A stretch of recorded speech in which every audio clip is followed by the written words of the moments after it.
Hi ಗೆಳೆಯರೆ, ಕಾರ್ಮಿಕ ಇಲಾಖೆ ಪತ್ರಿಕಾ ಪ್ರಕಟಣೆ. ಕರ್ನಾಟಕ ಕಟ್ಟಡ ಮತ್ತು ಇತರೆ ನಿರ್ಮಾಣ ಕಾರ್ಮಿಕರ ಕಲ್ಯಾಣ ಮಂಡಳಿಯ ವತಿಯಿಂದ ನೋಂದಾಯಿತ ಕಾರ್ಮಿಕರ ಇಬ್ಬರು ಮಕ್ಕಳಿಗೆ ಶೈಕ್ಷಣಿಕ ಧನ ಸಹಾಯವನ್ನು ಪ್ರತಿ ವರ್ಷ ನೀಡಲಾಗುತ್ತಿದೆ.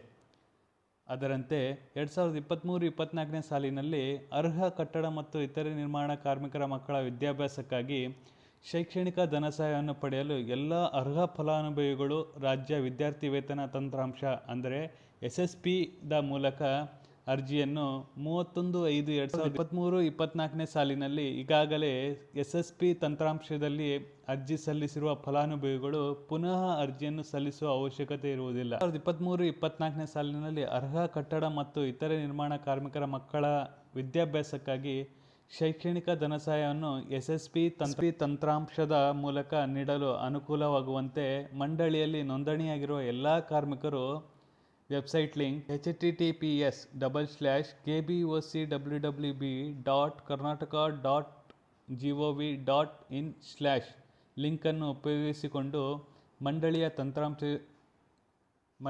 ತಂತ್ರಾಂಶದಲ್ಲಿ ಆಲ್ರೆಡಿ ಎಕ್ಸಿಸ್ಟಿಂಗ್ ಸೇವಾ ಸಿಂಧು ಕನ್ಸ್ಟ್ರಕ್ಷನ್ ವರ್ಕರ್ ಅಥವಾ ಈ ಕಾರ್ಮಿಕ ಕನ್ಸ್ಟ್ರಕ್ಷನ್ ವರ್ಕರ್ ಟ್ಯಾಬ್ನಲ್ಲಿ ತಮ್ಮ ನೋಂದಣಿಯನ್ನು ಮತ್ತು ಉಲ್ಲೇಖ ರೆಫರೆನ್ಸ್ ನಂಬರ್ ಸಂಖ್ಯೆಯನ್ನು ನಮೂದಿಸಿ ಆಧಾರ್ ಸಂಖ್ಯೆಯನ್ನು ಲಿಂಕ್ ಅಂದರೆ ಸೀಡ್ಸ್ ಮಂಡಳಿಯಿಂದ ಶೈಕ್ಷಣಿಕ ಧನ ಸಹಾಯವನ್ನು ಪಡೆಯಲು ಇದುವಾಗಿರುವುದರಿಂದ ಈಗಾಗಲೇ ಆಧಾರ್ ಸಂಖ್ಯೆಯನ್ನು ಲಿಂಕ್ ಅಂದರೆ ಸೀಡ್ಸ್ ಮಾಡದೇ ಇರುವ ಎಲ್ಲ ಕಾರ್ಮಿಕರು ಕಡ್ಡಾಯವಾಗಿ ದಿನಾಂಕ 30/6/2024 ಒಳಗೆ ಆಧಾರ್ ಸಂಖ್ಯೆಯನ್ನು ಲಿಂಕ್ ಮಾಡತಕ್ಕದ್ದು. ಅಲ್ಲದೆ ಎಲ್ಲ ನೋಂದಾಯಿತ ಕಾರ್ಮಿಕರು ತಮ್ಮ ಆಧಾರ್ ಸಂಖ್ಯೆಯನ್ನು ಬ್ಯಾಂಕ್ ಖಾತೆಯೊಂದಿಗೆ ಜೋಡಣೆ ಮಾಡಿ NPCI national payment corporation of India mapping ಮಾಡಿಸತಕ್ಕದ್ದು.